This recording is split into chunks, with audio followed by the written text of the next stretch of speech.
আমরা আমাদের এই ক্যাম্পাসকে স্বপ্নের ক্যাম্পাস বিনিময় না হওয়ার আগ পর্যন্ত আমরা আমাদের লড়াই চালিয়ে যাব ইনশাআল্লাহ। দীর্ঘদিন ধরে নানা কারণে ঢাকা বিশ্ববিদ্যালয়ের কেন্দ্রীয় ছাত্র সংসদ ডাকসুর কার্যক্রম অনেকটাই নিষ্ক্রিয় হয়ে পড়েছিল। বিশেষ করে 2019 সালে ভিপি নুরুল হক নূরের নেতৃত্বে ডাকসু নির্বাচনের পর শিক্ষার্থীরা কিছুটা আশাবাদী হলেও পরে তাদের মধ্যে হতাশা জন্ম নেয়। অভিযোগ ছিল ডাকসুর পক্ষ থেকে শিক্ষার্থীদের জন্য কার্যকর কোনো উদ্যোগ দেখা যায়নি। কিন্তু সম্প্রতি নির্বাচিত ভিপি সাদিক কায়েম সেই চিত্রটা রাতারাতি আমূল বদলে দিয়েছেন। মাত্র 12 দিনের মধ্যেই তিনি এমন কিছু উদ্যোগ নিয়েছেন যা শিক্ষার্থীদের রীতিমতো অবাক করে দিয়েছে। ফলে প্রশ্ন উঠছে, কায়েম কি তাহলে মাত্র 12 দিনেই ডাকসুর ইতিহাসের সেরা ভিপি হয়ে গেলেন?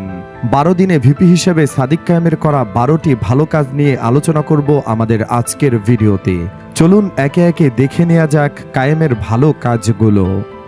Number 1, sanitary napkin vending machine স্থাপন। ঢাকা বিশ্ববিদ্যালয়ের হাজারো ছাত্রী প্রতিদিন নানা স্বাস্থ্য ও পরিচ্ছন্নতা সংক্রান্ত সমস্যার সম্মুখীন হন।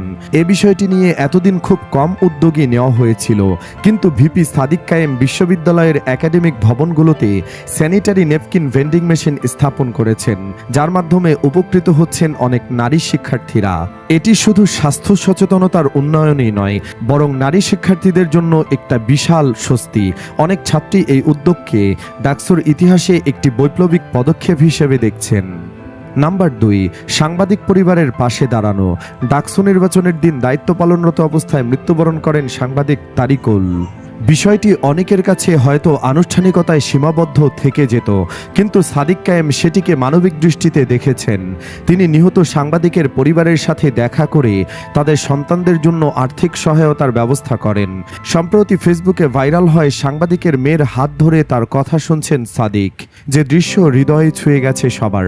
এই পদক্ষেপ দেখিয়েছে ডাকসু শুধু শিক্ষার্থীদের সীমিত কল্যাণে নয়, বৃহত্তর মানবিক দায়বদ্ধতারও কাজ করতে পারে।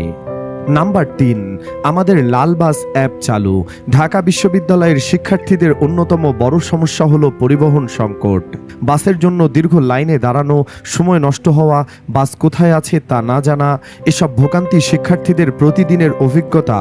এই সমস্যার সমাধানে সাদিক কায়েম আমাদের লাল বাস নামে একটি লাইভ বাস ট্র্যাকিং অ্যাপ চালু করেন। এর মাধ্যমে শিক্ষার্থীরা এখন সহজেই মোবাইল ফোন থেকে বাসের অবস্থান জানতে পারবেন। ফলে সময় বাঁচবে, ঝামেলা কমবে এবং পরিবহন ব্যবস্থা অনেক বেশি কার্যকর হবে। নাম্বার 4, নতুন শাটল বাস সংযোজন। শুধু অ্যাপ নয়, বাস্তব সুবিধার ক্ষেত্রেও পদক্ষেপ নিয়েছেন তিনি। ইতিমধ্যে ঢাকা বিশ্ববিদ্যালয়ে নতুন 4টি শাটল বাস সংযোজন করা হয়েছে। এটি বিশ্ববিদ্যালয়ের পরিবহন ব্যবস্থার একটি বড় ধরনের স্বস্তি এনেছে। শিক্ষার্থীদের মতে এত অল্প সময়ে এত কার্যকর পদক্ষেপ আগে কোনো ভিপির সময় দেখা যায়নি। নাম্বার 5, সাবেক ভিপিদের সাথে সৌহার্দ্যপূর্ণ সাক্ষাৎ। ডাকসুর ইতিহাসে সাবেক ভিপিরা গুরুত্বপূর্ণ ভূমিকা রেখেছেন।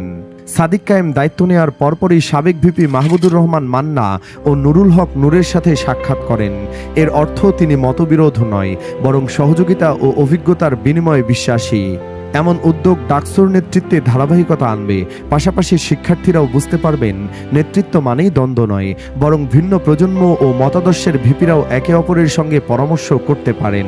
নাম্বার 6, বিভিন্ন হলে শিক্ষার্থীদের সাথে সরাসরি যোগাযোগ। একজন সফল ভিপির অন্যতম গুণ হল মাঠ পর্যায়ে কাজ করা। সাদিক কায়েম শুধু প্রশাসনিক বৈঠকে সীমাবদ্ধ থাকেননি, বরং বিভিন্ন আবাসিক হলে গিয়ে শিক্ষার্থীদের সাথে সরাসরি যোগাযোগ করেছেন। এমনকি যে হলে সাদিক কম ভোট পেয়েছেন সেখানেও তিনি ছুটে গেছেন। তিনি সেসব জায়গার প্রতিনিধি ও শিক্ষার্থীদের কাছে ডাকসুর কর্মপদ্ধতি বুঝিয়ে দেন। এতে শিক্ষার্থীদের মধ্যে আস্থা তৈরি হয়েছে যে নেতৃত্ব কেবল দূর থেকে নির্দেশ দেওয়া নয়, বরং বাস্তবে পাশে থেকে সমাধান খোঁজা। নাম্বার 7, শিক্ষার্থী বান্ধব পরিবেশ ও গেস্ট রুম সংস্কৃতি বিলুপ্তি। ঢাবির আবাসিক হলে দীর্ঘদিন ধরে গণরুম বা গেস্ট রুম সংস্কৃতি চালু রয়েছে। এতে সাধারণ শিক্ষার্থীদের চরম দুর্ভোগ পোহাতে হতো, অনেককে বাধ্যতামূলক রাজনৈতিক কর্মকাণ্ডে যুক্ত হতে হতো। সাদিক কায়েমের উদ্যোগে এই কালচার এখন কার্যত বিলুপ্ত। তিনি প্রতিটি হলে শিক্ষার্থী বান্ধব পরিবেশ ফিরিয়ে এনেছেন। এখন শিক্ষার্থীরা স্বাভাবিকভাবে থাকতে ও পড়াশোনা করতে পারছেন। তাছাড়া আগে দেখা যেত শিক্ষার্থীরা পাশ করে বের হবার পরেও হলের সিট ছাড়তো না। সাদিক একটি আইন চালু করেছেন, এখন কেউ পাশ করার পর 1 মাসের বেশি হলে থাকতে পারবেন না। নাম্বার 8, নতুন বিছানা, টেবিল ও ফ্যান বিতরণ। আবাসিক হলে অনেক শিক্ষার্থীর জন্য বিছানা, টেবিল ও ফ্যানের অভাব দীর্ঘদিনের সমস্যা ছিল। ভিপি সাদিক কায়েম উদ্যোগ নিয়ে এই ঘাটতি পূরণে কাজ করেছেন। ইতিমধ্যেই শিক্ষার্থীরা নতুন আসবাবপত্র ও বৈদ্যুতিক সরঞ্জাম পেতে শুরু করেছেন। এটি শিক্ষার্থীদের জীবনযাত্রার মান উন্নত করেছে। 9 নাম্বার, ক্যান্টিন সংস্কার ও খাবারের মান উন্নয়ন। শিক্ষার্থীদের দৈনন্দিন জীবনে ক্যান্টিনের ভূমিকা অত্যন্ত গুরুত্বপূর্ণ, কিন্তু ক্যান্টিনগুলোর খাবার মানসম্মত না হওয়া এবং পরিবেশ অস্বাস্থ্যকর থাকা ছিল একটি পুরনো সমস্যা। সাদিক কায়েম দায়িত্ব নেওয়ার পর ক্যান্টিনগুলোর পরিবেশ ও খাবারের মান উন্নত হয়েছে। এতে শিক্ষার্থীদের স্বাস্থ্য ঝুঁকি কমেছে এবং তারা আরও স্বস্তি পাচ্ছেন। নাম্বার 10, কবর জিয়ারত ও শহীদদের স্মরণ। ভিপি নির্বাচিত হওয়ার পর প্রথম দিকের কাজ হিসেবে সাদিক কায়েম 1971 সালের শহীদদের কবর জিয়ারত করেন। এটি কেবল একটি আনুষ্ঠানিকতা ছিল না, বরং এর ভেতর দিয়ে তিনি ছাত্র সমাজকে স্মরণ করিয়ে দিয়েছেন যে তাদের সংগ্রাম ও ত্যাগের ইতিহাস ভুলে গেলে চলবে না। একই সাথে তিনি 2024 সালের শহীদদের প্রতিও শ্রদ্ধা জ্ঞাপন করেন, যারা দেশের গণতন্ত্র ও সামাজিক ন্যায় বিচারের জন্য জীবন দিয়েছেন। শুধু তাই নয়, তিনি ঢাকা বিশ্ববিদ্যালয়ের প্রতিষ্ঠার অন্যতম অগ্রনায়ক নবাব সলিমুল্লাহর কবরও জিয়ারত করেন।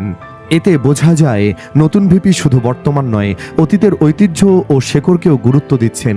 এটি ছাত্র রাজনীতিতে একটি নতুন দৃষ্টান্ত স্থাপন করেছে। নাম্বার 11, পরিষদের বৈঠক ও সিনেট সদস্য নির্বাচন।